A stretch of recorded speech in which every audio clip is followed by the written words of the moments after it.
오늘 하나님의 말씀 보겠습니다. 하나님의 말씀은 요한계시록 21장 1절에서 7절 말씀입니다. 오늘 하나님의 말씀 요한계시록 1장 1절에서 7절 말씀입니다. 찾으셨으면 읽도록 하겠습니다. 또 내가 새 하늘과 새 땅을 보니 처음 하늘과 처음 땅이 없어졌고 바다도 다시 있지 않더라. 또 내가 보매 거룩한 성 새 예루살렘이 하나님께로부터 하늘에서 내려오니 그 준비한 것이 신부가 남편을 위하여 단장한 것 같더라. 내가 들으니 보좌에 큰 음성이 나서 이르되 보라 하나님의 장막이 사람들과 함께 있음에 하나님이 그들과 함께 계시리니 그들은 하나님의 백성이 되고 하나님은 친히 그들과 함께 계셔서 모든 눈물을 그 눈에서 닦아주시니 다시는 사망이 없고 애통하는 것이나 곡하는 것이나 아픈 것이 다시 있지 아니하리니 처음 것들이 다 지나갔음이러라. 보좌에 앉으신 이가 이르시되 보라 내가 만물을 새롭게 하노라 하시고 또 이르시되 이 말은 신실하고 참되니 기록하라 하시고 또 내게 말씀하시되 이루었도다. 나는 알파와 오메가요 처음과 마지막이라. 내가 생명수 생물을 목마른 자에게 값없이 주리니 이기는 자는 이것들을 상속으로 받으리라.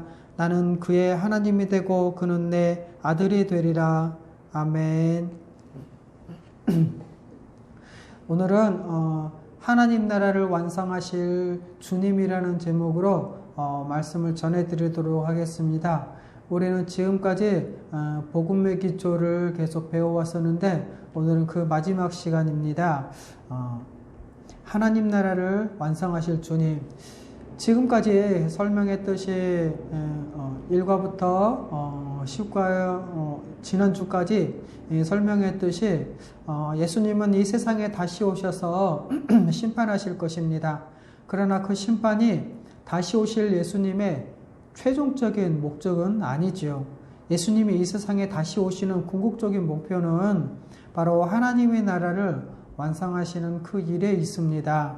예수님이 악한 자들을 심판하셔서 영원한 불못에 던지시는 것도 이 세상에서 하나님의 나라를 회복하시고 완전하게 하시려는 것입니다. 그러면 우리 주님이신 예수님은 하나님의 나라를 어떻게 회복하시고 완전하게 하실까요? 우리 주님이 회복시키시고 완성하실 그 나라는 어떤 나라일까요? 그 나라의 삶은 어떤 것일까요? 오늘 말씀을 통해서 살펴보도록 하겠습니다. 첫 번째로 주 되신 예수 그리스도는 반드시 다시 오셔서 하나님 나라를 완성하실 것입니다. 하나님 나라를 완성하신다는 것은 이미 하나님의 나라가 시작되었다는 것입니다. 그러면 하나님의 나라의 완성은 어떻게 이루어지는 것일까요? 주님이 오셔서 악한 자들을 심판하시고 신실한 하나님의 백성들을 구원하시는 그 과정을 통해서 하나님의 나라가 완성됩니다. 이때 주 예수 그리스도 우리 주님이 재림하셔서 마귀와 사자들 또한 그를 따르는 악한 자들을 심판하시고 영원한 불못에 던지시는 것도 하나님의 나라를 완성하시려는 것입니다. 뿐만 아니라 우리 신자들을 부활하게 하시거나 이 세상을 새 하늘과 새 땅으로 회복하시는 것, 갱신하시는 것도 창세전부터 계획하신 하나님 나라를 완성하시려는 것입니다. 이렇게 새 하늘과 새 땅으로의 회복은 타락 이전의 상태 혹은 그보다 더 좋은 상태로 들어가는 것입니다. 결국 이것이 창세기 1장과 2장에서 하나님이 천지를 창조하시며 가지셨던 꿈이자 그 꿈의 완성이라고 할 수 있습니다. 그리고 마지막 때 신자는 영광의 몸으로 부활할 것입니다. 우리 주님이 재림하시고 모든 것을 심판하실 때 일어나는 중요한 사건은 바로 모든 사람의 부활입니다. 특별히 신자는 영광의 몸으로 부활하죠. 예수님이 부활하신 것처럼 우리도 부활한다면 그러면 우리의 부활한 몸은 어떤 몸일까요? 이에 대해서 고린도전서 15장 42절에서 44절에는 이렇게 말씀하고 있습니다. 죽은 자의 부활도 그와 같으니 썩을 것으로 심고 썩지 아니할 것으로 다시 살아나며 욕된 것으로 심고 영광스러운 것으로 다시 살아나며 약한 것으로 심고 강한 것으로 다시 살아나며 육의 몸으로 심고 신령한 몸으로 다시 살아나느니 육의 몸이 있은즉 또 영의 몸도 있느니라. 여러분, 이 영광의 몸은 부활하셔서 영광 중에 계신 예수님과 같은 몸이며 새하늘과 새 땅에 살기에 적합한 몸이라는 것입니다. 그래서 고린도전서 15장은 신자가 어떤 몸, 어떤 육체로 부활할 것인지 그 부활의 몸이 어떤 몸인지를 잘 설명해 주고 있습니다. 여러분, 우리가 실제 몸을 가진 그러한 자로, 그러한 존재로 부활할 것입니다. 그런데 그 몸은 지금 우리가 가지고 있는 그러한 몸과 같지 않을 것입니다. 지금과 같은 몸이 아니라는 것이죠. 썩지 아니할 것으로 영생을 누릴 수 있는 몸이요, 지금의 모습과 같지 않은 영광스러운 몸이며 쉽게 해를 받지 않을 강한 몸입니다. 뿐만 아니라 죄의 정욕이 사라지고 또 오직 성령의 인도하심과 일치하는 본성을 가진 신령한 몸일 것입니다. 그러나 그때에도 우리가 스스로 영생을 누리는 그러한 존재는 아닐 것입니다. 다음 세상 천국에서도 우리는 유한한 존재일 것입니다. 그런데 그 방식이 어떤 것인지는 모르겠지만 하나님께서 계속해서 우리에게 생명을 공급해 주실 것입니다. 그래서 요한계시록 22장에서는 어느 정도가 상징이고 문자인지는 모르겠지만 아마도 인간은 먹을 것을 먹음으로 생명을 유지해 갈 것입니다. 이렇게 하나님이 참 새롭게 조성하신 새 하늘과 새 땅은 우리가 영생을 누리는데 아주 최적의 환경일 것입니다. 우리는 각각의 개성을 지니고 있으나 영광스러운 존재가 될 것입니다. 우리가 생각하는 것 전체가 성령의 뜻에 합당하고 또 주님의 뜻에 합당한 본성을 가진 그런 존재이고 그런 존재로서 자랑스러울 것이고, 그래서 생각하는 것 자체가 선하고 다른 사람을 사랑하고 섬기며 함께 한 몸으로 살아가는 그런 존재가 될 것입니다. 여러분, 그때 우리는 주님을 의지하면서 복되게 살아갈 것입니다. 그래서 우리가 받을 이 영광의 몸이 얼마나 대단한지 성경의 다른 본문에서는 예수님의 영광의 몸과 같다고 설명하고 있죠. 그게 바로 빌립보서 3장 말씀인데요. 21절 마지막 부분에 우리의 낮은 몸을 자기 영광의 몸의 형체와 같이 변하게 하시리라 라고 말씀하고 있습니다. 우리 주님이신 주 예수 그리스도는 재림하실 때에 우리의 낮은 몸을 예수님의 영광의 몸의 형체와 같이 변하게 하실 것입니다. 여러분, 이것은 단지 부활하여 죽지 않고 영원히 산다는 것만을 의미하는 것이 아닙니다. 단지 죽지 않고 영원히 산다는 것은 어떤 면에서 아주 끔찍할 수가 있죠. 왜냐하면 생각해 보십시오. 아프고 쇠약한 존재로 죽지 않고 병의 고통을 당하면서 영원토록 살아간다는 것은 얼마나 고통스러운 일이겠습니까? 그러나 여러분, 부활하여 누리는 그 영생은 예수님의 영광 중에 거하는 그러한 영광스러운 삶을 의미합니다. 그렇기 때문에 영생이라는 것은 시간상으로서의 영원이라는 의미도 있지만 다음 세상에서의 삶이라는 그러한 의미도 가지고 있습니다. 그러기에 여러분, 우리가 실제로 이런 삶을 생각한다면 우리 신자들은 밤낮 우리 주님께서 이 땅에 오시기를, 재림하시기를 간절히 기다리게 되는 것입니다. 그런데 많은 사람들은 장차 우리에게 이루어질 이 부활이 몸의 실체가 없는 영적인 것, 그러니까 영의 부활일 것이라고 상상하는 사람이 참 많습니다. 여러분, 그러나 그것은 부활하신 예수님의 몸도 부정하는 일종의 유사가연설에 불과합니다. 가연설이라는 것은 육체 또 물질은 악하고 영은 선하다라는 것이 가연설인데요. 이런 일종의 유사가연설에 불과하다는 것이죠. 여러분, 부활하신 예수님은 자신이 실제로 육체적으로 부활하신 것을 보여주시기 위해서 엄청 애쓰십니다. 그게 어디에 나오냐면 바로 누가복음 24장 36절에서 43절에 나오죠. 예수님께서 제자들이 있을 때 예수님께서 제자들 가운데 나타나십니다. 그때 제자들이 나타나신 예수님 보고 영으로 생각하죠. 그때 예수님께서 어찌 마음에 의심하냐라고 하시면서 내 손과 발을 보고 나인 줄 알라. 또 나를 만져보라. 영은 살과 뼈가 없으되 너희 보는 바와 같이 나는 있느니라 라고 말씀하시면서 제자들이 보는 앞에서 구운 생선 한 토막을 달라고 하시고 그것을 받아서 드시기까지 합니다. 이처럼 예수님 부활하신 후에 제자들이 몸의 부활을 믿도록 만져보기도 하시고 또 그들 앞에서 구운 생선 한 토막을 잡수시기도 했습니다. 그러기에 우리의 부활도 실제적인 몸의 부활인데 이 부활이 영광스러운 부활이 되기 위해서는 그에 걸맞는 삶의 환경도 있어야 하지 않겠습니까? 그것은 바로 마지막 때에 하나님의 조성하실 새 하늘과 새 땅이라는 것입니다. 지금에 있는 이 하늘과 이 땅, 이 천지를 새롭게 하심은 사람의 범죄로 인해 저주받아서 그 영광과 풍성함을 잃어버린 천지 만물이 회복되는 것을 말합니다. 그러기에 이 새 하늘과 새 땅에서의 삶의 특징이 어떤 것일까요? 장차 이루어질 우리의 부활도 실제의 몸의 부활일 것이라는 것을 우리는 알아야 됩니다. 그 몸으로 살아가는 삶의 방식도 지금 우리가 사는 그러한 삶의 방식과 같을 것입니다.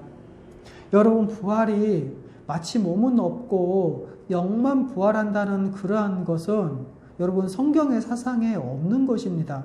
그런데도 놀랍게 우리나라에서는 어떤 전통 사상이라고 하죠. 전통 사상과 또 외국의 플라톤주의나 신플라톤주의가 들어와서 육체는 낮은 상태 또는 악한 상태로 보고 영을 높은 상태 또 어떤 구원의 상태로 보는 이런 이단적인 사설이 기독교를 오해하게 만든다는 것입니다.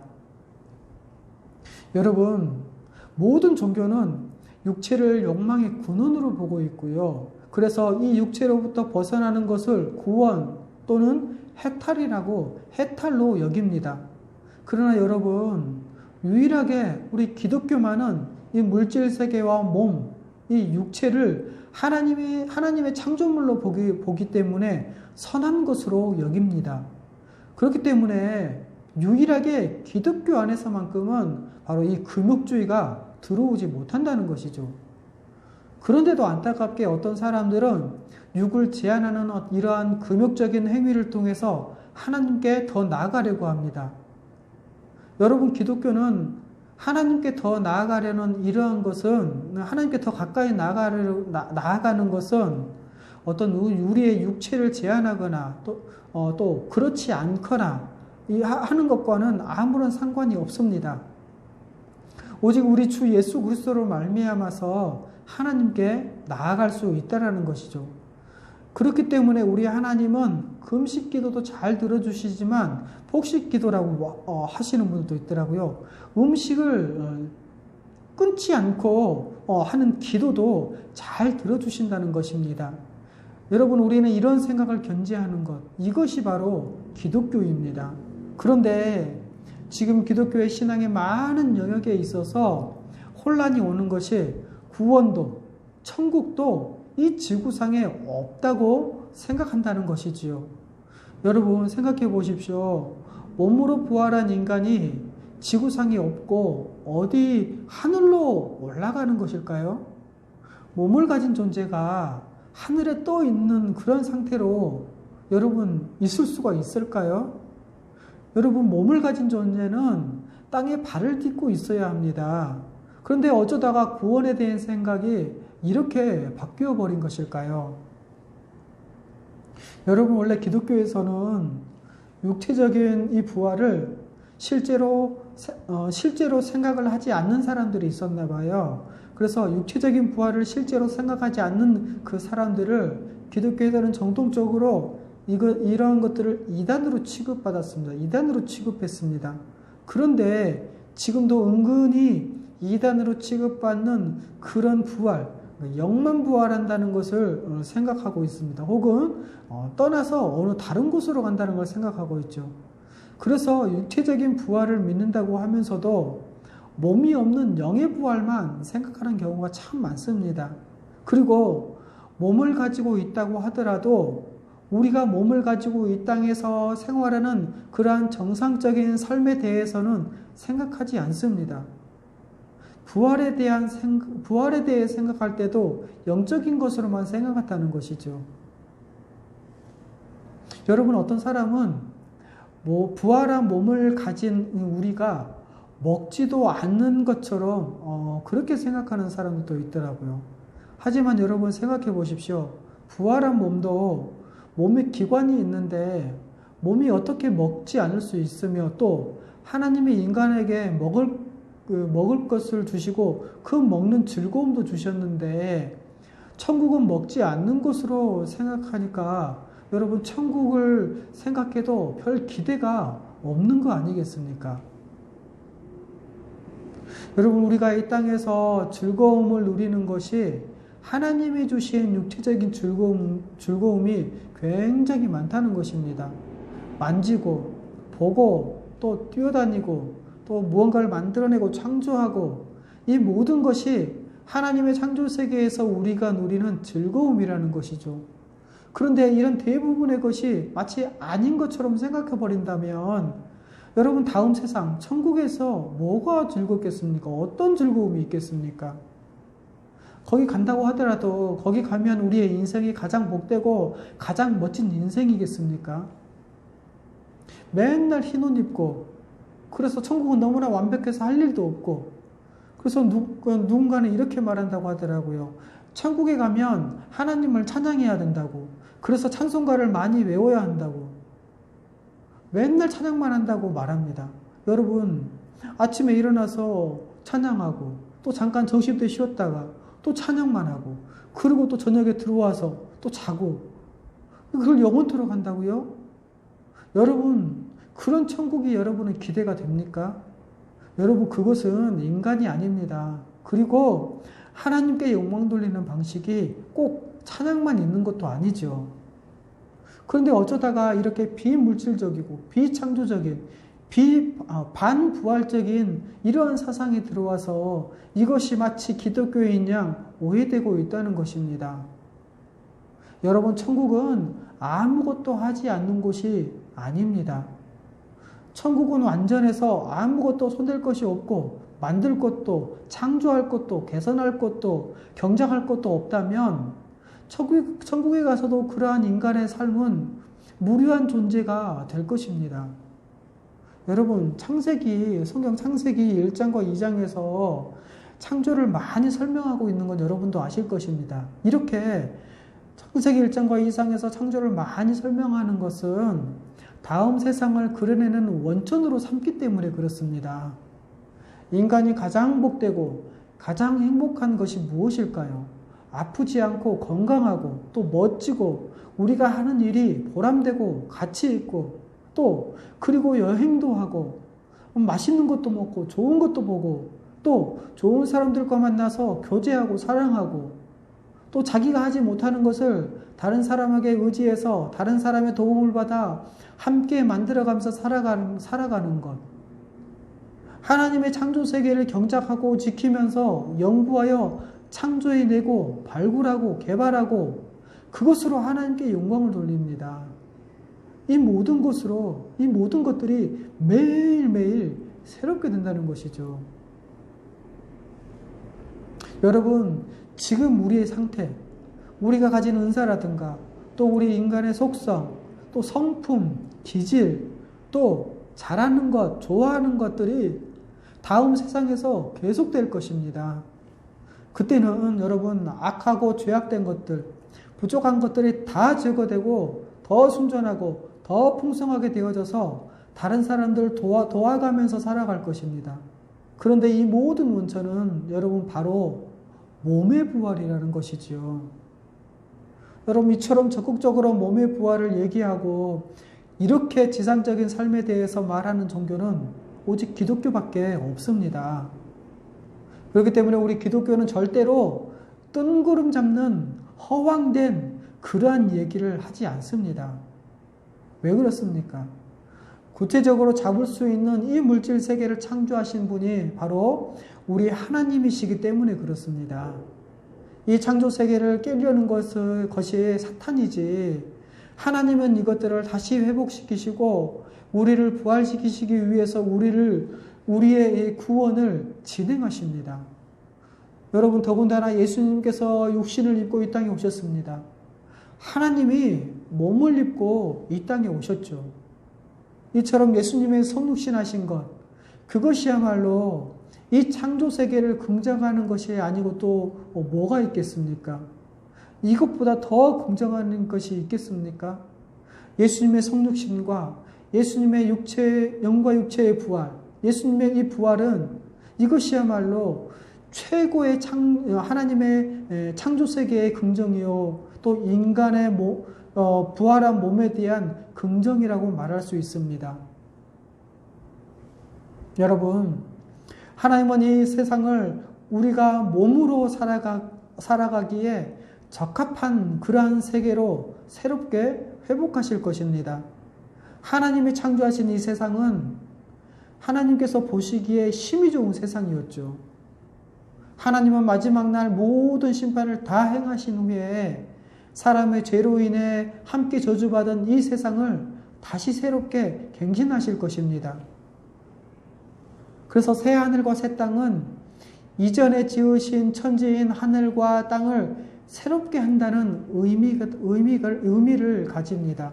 그리고 하나님은 이전에 지으신 하늘과 땅에 어울리게 우리 육체를 가진 존재로 사람을 창조하셨던 것처럼 바로 새 하늘과 새 땅에 어울리는 그러한 육체적인 존재로 우리를 부활시키실 것입니다. 여러분, 이것은 결국 하나님께서 새롭게 하신 새 하늘과 새 땅에 어울리는 그런 몸이 될 것이고, 새 하늘과 새 땅과 우리의 부활의 몸은 완전히 어울리고 또 적합한 몸이 되어서 이 땅에서 복되게 살아갈 것입니다. 두 번째로, 주 예수 그리스도의 재림 때, 우리 주 예수 그리스도의 재림 때에 이루어질 마지막 큰 사건은 바로 하나님이 이 창조 세계를 최고로 보기 좋은 세상, 그러한 세상으로 재창조하시는 것입니다. 그래서 성경은 이것을 바로 새 하늘과 새 땅이라고 말씀하고 있죠. 요한계시록 21장 1절과 5절 말씀입니다. 또 내가 새 하늘과 새 땅을 보니 처음 하늘과 처음 땅이 없어졌고 바다도 다시 있지 않더라. 5절입니다. 보좌에 앉으신 이가 이르시되 보라 내가 만물을 새롭게 하노라 하시고 또 이르시되 이 말은 신실하고 참되니 기록하라 하시고. 여러분, 여기서 바다도 다시 있지 않다고 했잖아요. 그런데 이 바다는 물이 없다라는 것이 아니고 이 바다는 악한 세계를 상징하고 있습니다. 그렇기 때문에 실제로 물이 없다고 없다고 볼 수는 없죠. 이처럼 요한이 본 이 계시에서 하나님은 만물을 새롭게 하셨습니다. 그래서 이전 것은 없어지고 새 하늘과 새 땅, 다시 말해서 새로운 창조 세계를 만드셨습니다. 그런데 이 창조 세계는 부활하여 영광의 몸을 입은 바로 우리가 살 곳이라는 것이죠. 그곳은 지금보다도 훨씬 좋을 것입니다. 너무 좋아서 완전히 새롭게 되는 것처럼 느껴질 것입니다. 여러분, 창세기 1장에서 하나님이 창조 세계를 보시고 다 창조하시고 그걸 보시고 뭐라고 말씀하셨습니까? 보시기에 좋았다라고 하셨고, 다 창조하시고 나서는 보시기에 심히 좋았다라고 말씀하셨죠. 이것은 이 창조 세계가 바로 하나님의 영광을 반영하고 있다는 것입니다. 그렇기에 이 창조 세계가 바로 천국입니다. 하나님의 나라라는 것이죠. 그래서 하나님은 이전에 저주받은 세상과 그 만물을 새롭게 하실 것입니다. 갱신시키실 것입니다. 그래서 성경은 그것이 얼마나 큰 변화를 가져올 것인지 특별한 표현들로 이렇게 묘사를 하고 있거든요. 그게 바로 베드로후서 3장 12절과 13절 말씀입니다. 읽어보겠습니다.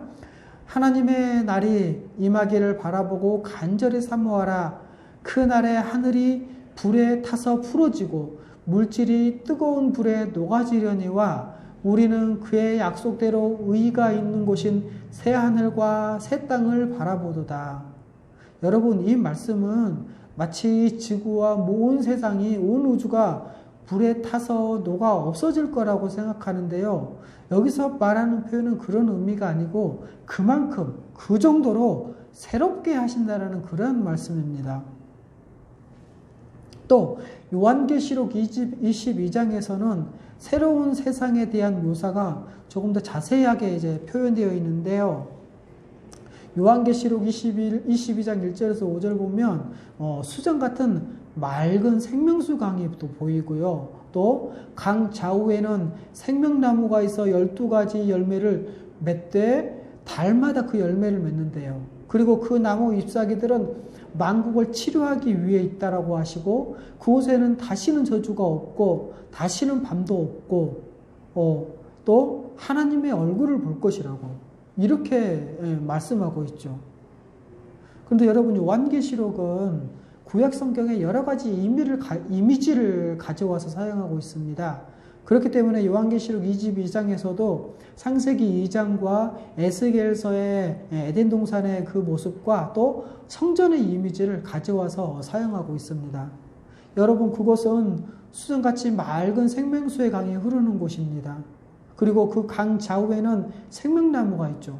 근데 여러분 생각해 보십시오. 생명나무가 원래는 어디 있었습니까? 바로 에덴 동산에 있었죠. 이렇게 생명수의 강이 흐르고 생명나무가 있는데 이 생명수와 생명나무는 예수 그리스도를 상징합니다. 그래서 이 생명수를 마시고 생명나무의 열매를 먹으면서 생명을 얻는다는 것이죠.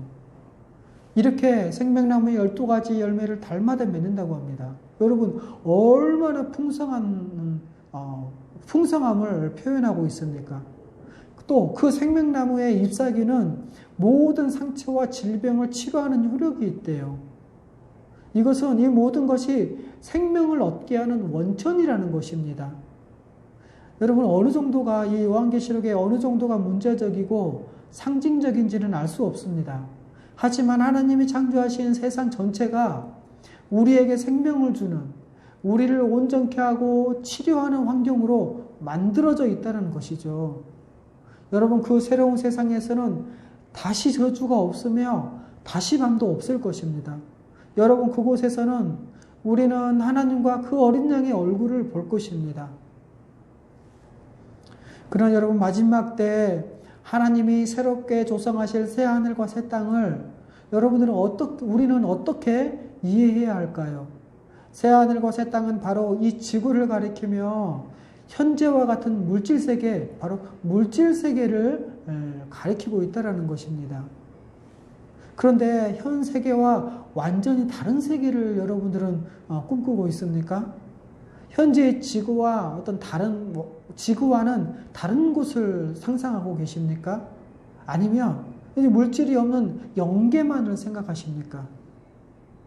기독교 안에 많은 사람들이 마치 구원을 생각할 때 이 지구를 떠나서 또 재림을 생각할 때 이 지구를 떠나서 다른 곳에 무언가 만들어질 것이라고 생각하는 사람들이 너무나 많습니다.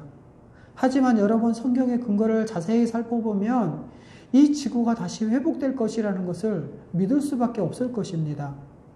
여러분, 이 창조는 하나님이 갱신하시고 재창조하시는 이 창조는 이 지구를 없애고 다른 행성이나 어떤 것을 다시 만들어내는 그런 것이 아니라는 것입니다. 처음 창조 때처럼 다시 창조하시는 것입니다. 이 갱신은 만물을 새롭게 하는 것이죠. 그렇기 때문에 새롭게 한다는 것은 있던 것을 다 없애고 새롭게 하는 것이 아니라 있던 것을 새롭게 한다는 의미에 있어서 갱신이라고 회복이라고 말할 수 있습니다. 여러분, 그렇기 때문에 새하늘과 새 땅은 이 지구에 조성될 세상입니다.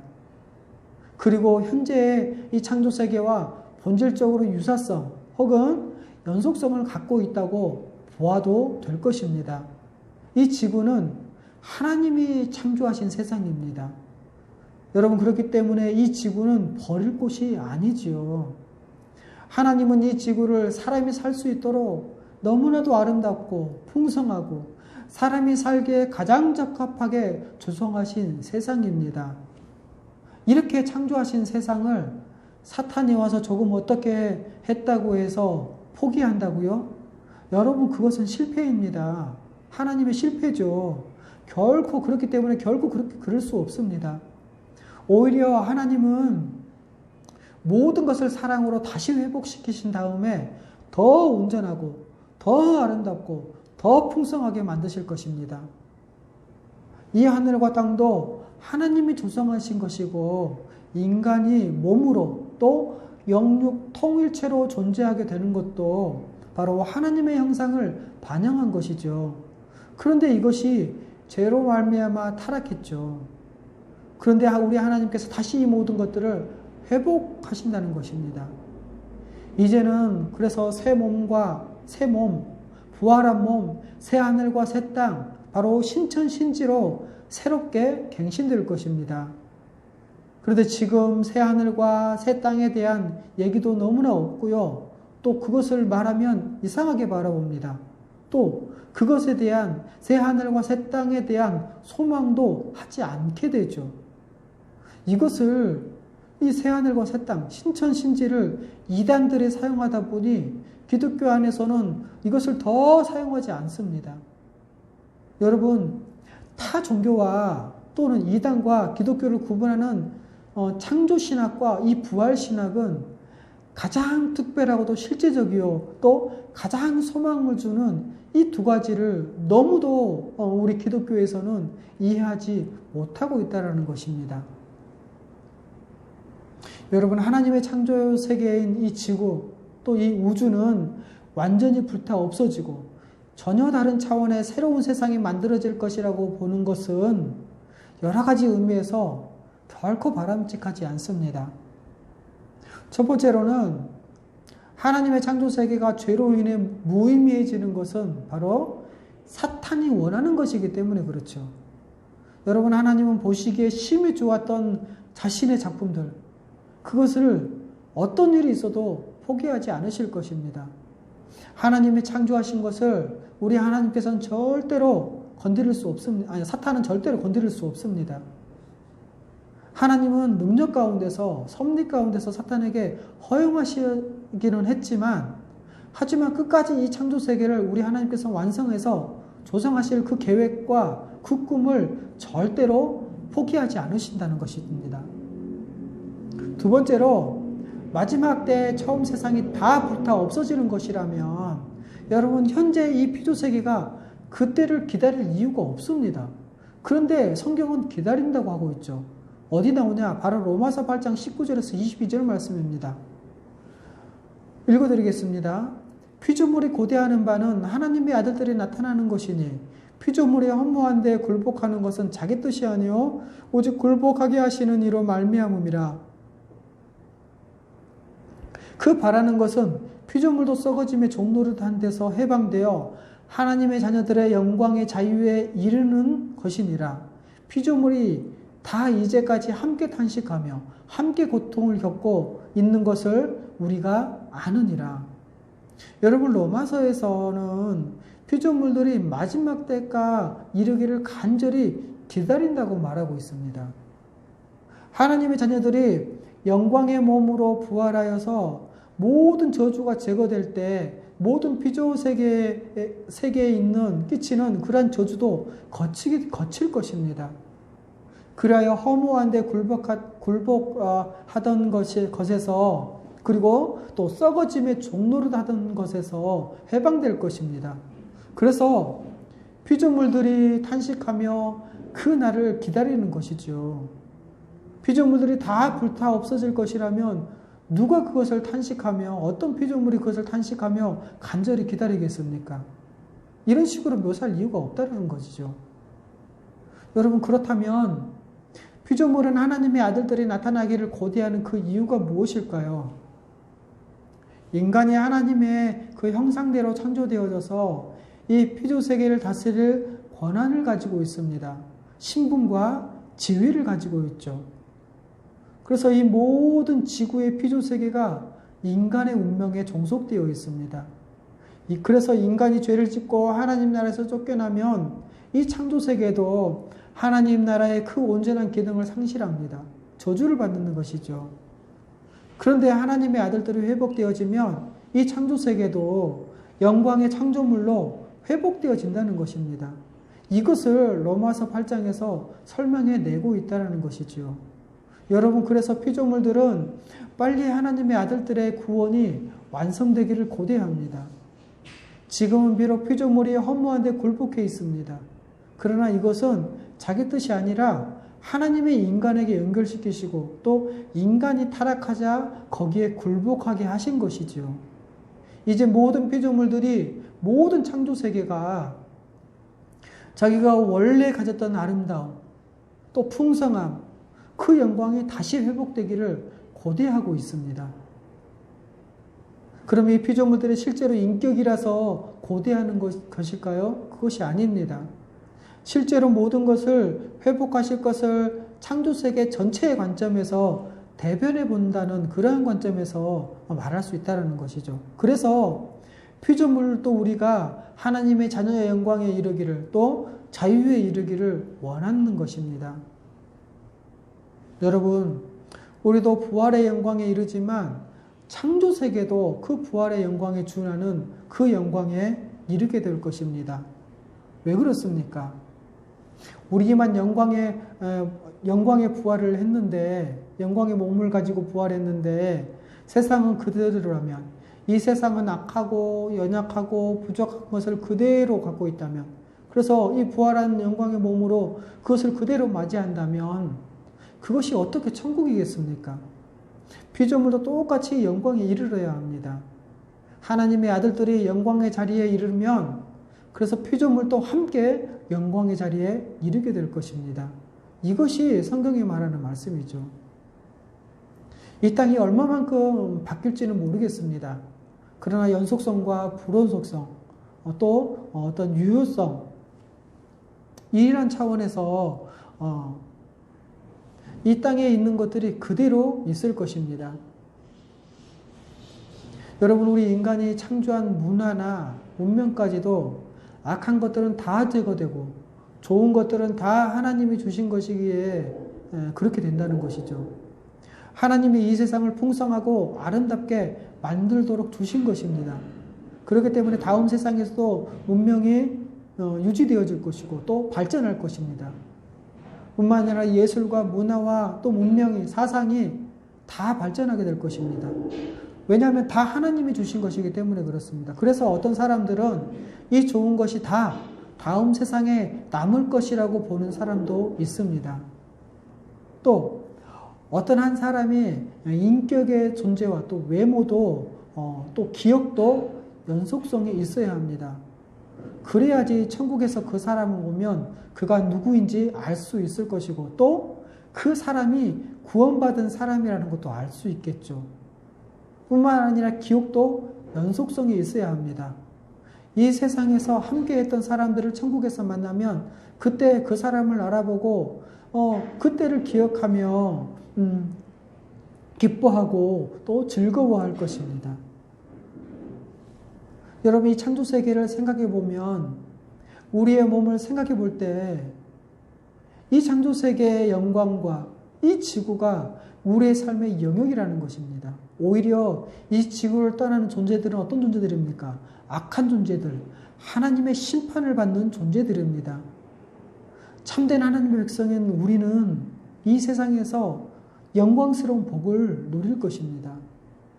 그러기에 이제 우리는 주님의 재림하실 때 이루어질 그 부활과 새 창조에 대해서 지금까지 말한 바대로 실제적으로 이해해야 합니다. 그래야 구원과 다음 세상에 완성될 하나님의 나라, 부활과 그 부활한 우리가 복되게 살아갈 새로운 세상으로서의 그 새 하늘과 새 땅을 기대하고 소망할 것이기 때문에 그렇습니다. 여러분, 우리 신자들은 이 세상에서 우리의 생을 마치는 순간 죽음 자체가 두려울 수는 있으나 죽음 후에 다음 세상이 있습니다. 영광의 세상이 열릴 것이고 또 주님이 우리를 맞이하실 것입니다. 그렇기 때문에 죽음은 우리 신자들에게 있어서는 바로 영광에 이르는 문이라고 하죠. 그렇기 때문에 여러분, 우리 신자들의 장례식장에서는 이 세상에서 헤어짐의 그러한 슬픔도 있지만 그 슬픔 가운데도 기쁨이 있고 평안이 있고 죽음에 대한 두려움을 이겨낼 수가 있습니다. 이것이 불신자들의 장례식장과 신자들의 장례식장과 차이점이라는 것이죠. 다르다는 것입니다. 여러분, 만일 우리가 우리의 생을 선택할 수 있다면 이 생을 그만두고 주님을 만나 주님과 함께 있을 것입니다. 하지만 지금 우리가 이 땅에서 사는 것은 주님이 우리에게 할 일을 주시기 때문이라는 빌립보서 1장의 말씀을 기억할 필요가 있다는 것이죠. 그리고 죽음을 두려워할 필요도 없습니다. 물론 여러분, 나이가 들어서 몸이 약해지고 또 병도 들기도 하고 그래서 죽기도 하죠. 뿐만 아니라 사랑하는 사람들과 헤어지는 그러한 슬픔도 있습니다. 또 여러분, 인간은 육체를 가진 실존이기 때문에 인간이 육체를 상실한다는 것은 어떠한 근원적인 공포가 있을 수는 있습니다. 그럼에도 불구하고 예수 믿는 사람들에게는 이 모든 것을 뛰어넘는 소망이 있고 그래서 이 소망을 붙잡고 아주 힘있게 살아갈 수 있는 것이며 또 기쁨으로 그 날을 기대할 수 있는 것입니다. 마지막 세 번째로 주님의 재림으로 완성될 하나님의 나라의 본질은 그 무엇보다도 하나님과 함께 있는 임마누엘의 완전한 성취입니다. 여러분, 우리가 영광의 몸으로 부활하여 새롭게 만들어질 그 새 하늘과 새 땅에서 사는 것이 바로 하나님 나라, 곧 천국의 삶입니다. 그런데 이 삶의 본질은 에덴 동산에서와 마찬가지로 하나님이 우리와 함께 하시는 것이지요. 여러분, 우리가 생각해 보면 육으로 계신 예수님이 우리와 함께 하실 것입니다. 그리고 예수 그리스도를 통해서 신령한 존재가 되었기 때문에 영으로 계신 하나님 또 성령님과 그분과 교제가 지금보다 훨씬 더 생생할 것입니다. 그 생명의 근원이시며 모든 복의 근원이신 삼위 하나님으로부터 그러나 생생하게 손으로 만질 수 있는 예수 그리스도로 형상화되어져서 더 실제적으로 오는 그런 하나님과 함께 누리는 복은 참으로 놀랍고 기쁠 것입니다. 그렇기 때문에 새 하늘과 새 땅에서 삶은 바로 하나님이 함께 하시는 삶입니다. 이것을 요한계시록 21장 3절에서 7절에서 말씀하고 있는 내용인데요. 하나님의 거처가 구원받은 사람들과 함께 있다는 것입니다. 하나님이 그들과 함께 하실 것입니다. 하나님이 그들을 백성으로 삼으셔서 그들을 다스릴 것입니다. 우리 하나님이 함께 하셔서 백성을 삼으신다는 것은 여러분, 우리 신자들이 가장 복된 삶을 산다는 그런 말과 똑같습니다. 여러분, 하나님은 우리의 눈물을 닦아주십니다. 그리고 복된 삶을 산다는 말과도 그것은 같은 말입니다. 여러분, 그곳에는 다시는 사망이 없고 애통하는 것이나 곡하는 것이나 아픈 것이 다시는 없을 것입니다. 말씀 정리하겠습니다. 하나님 나라를 완성, 주의 재림, 바로 하나님 나라를 완성하실 주님, 우리 주 예수 그리스도는 반드시 이 세상에 다시 오십니다. 이것은 곧 이루어질 것입니다. 우리 주님은 반드시 다시 오실 것이고 우리 주님이 오셔서 그러면 무엇을 하실까요? 첫 번째로 우리 주 예수님은 심판하신 후에 하나님의 나라를 완성하실 것입니다. 여기서 가장 중요한 것은 바로 악한 세력들에 대한 심판이요 저주라는 것입니다. 선봉에 서서 하나님을 대적하고 사람들을 미혹하며 교회를 핍박했던 사탄 마귀와 그를 따르던 많은 악한 영들을 영원한 고통 속에 던져질 것입니다. 뿐만 아니라 공중의 권세 잡은 자였던 그 사탄을 따르고 또 자기를 위해 살아가며 뿐만 아니라 악행을 저지르던 모든 불신자들도 영원한 불에 영원한 지옥에 들어갈 것입니다.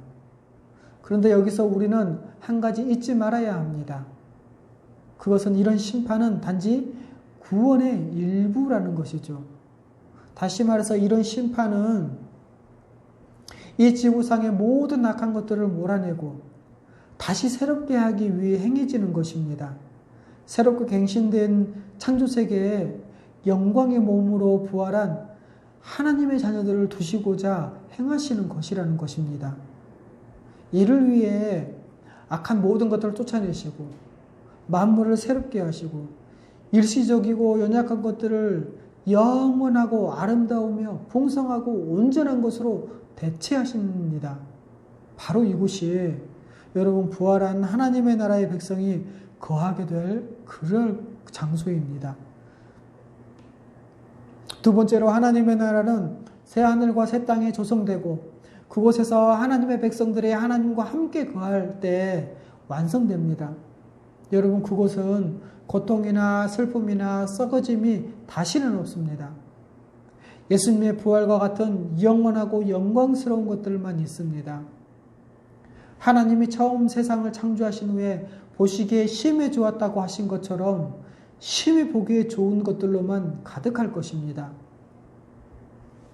여러분 이 땅은 저주받아 그 아름다움을 잃어버리고 썩어짐의 종노릇하며 엉겅퀴와 가시덤불을 내고 있지만 장차 새롭게 되어 가장 아름답고 풍성하며 영원하고 또 좋은 것들만을 낼 것입니다. 그리고 이 땅에서 신실하게 믿음을 지킨 모든 참된 신자들은 이 영광의 몸으로 부활하여 그 나라에서 우리 주님과 함께 살게 될 것입니다. 그런데요, 이때 완성될 하나님의 나라에서 어떤 모습으로 살아갈지는 바로 이 땅에서 그가 어떻게 살았는지에 따라서 달라질 것입니다. 그래서 성경은 이 세상과 다음 세상이 연결되어 있으며 그래서 이 세상에서의 삶은 내세 천국을 준비하는 삶이라고 말하고 있죠. 여러분 내세 바로 주님이 재림하신 후에 완성될 그 하나님의 나라의 삶을 우리는 준비하며 살아야 합니다. 마지막으로 우리 주 예수 그리스도가 재림하시고 그래서 모든 악한 것들을 심판하시면 우리는 영광의 부활체로 새 하늘과 새 땅에 들어가서 영생을 누릴 것입니다. 이제 우리는 이것을 기대하며 살아가야 합니다. 우리의 부활도 예수님과 동일하게 육체적인 부활이요 영광의 부활입니다. 여러분 얼마나 좋을지 상상해 보십시오.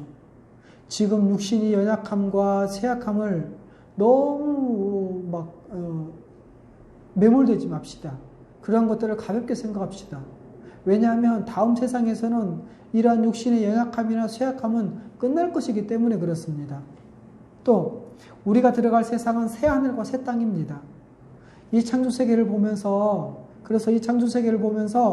새 하늘과 새 땅에 대해서 좀 더 실제적으로 생각하고 기대합시다. 어떤 금욕주의는 우리 기독교와 아무런 상관이 없습니다. 그렇기 때문에 너무 사치스럽지 않는 범위 내에서 하나님이 창조하신 이 창조세계를 즐깁시다. 그러면서 이것도 좋은데 장차 이루어질 그 하나님의 나라는 얼마나 좋을까라고 생각하면서 천국을 기대하며 살아갑시다. 이 모든 것을 생각할 때 여러분 더욱더 이 세상에서 우리는 나그네로 살 수가 있습니다. 이 세상의 것에 집착하거나 그것을 탐내지 않을 것입니다. 잠시 머무는 세상이기 때문에 이 세상에서 부와 명예, 지위를 추구하지 않을 것입니다.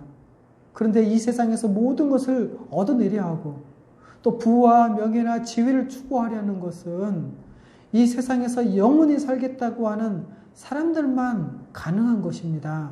하지만 우리는 잠시 있다가 갑니다. 여러분, 우리에게 주어질 날들이 있다면 바로 주의 나라를 위해서 어떻게 섬길지, 또 다른 사람을 어떻게 도우며 살아갈지 더 생각하며 또 하나님을 사랑하며 살아가는 것이 마땅할 것입니다. 여러분, 우리는 오히려 다음 세상에서 누릴 것을 소망하며 그에 합당한 삶을 살아갑시다.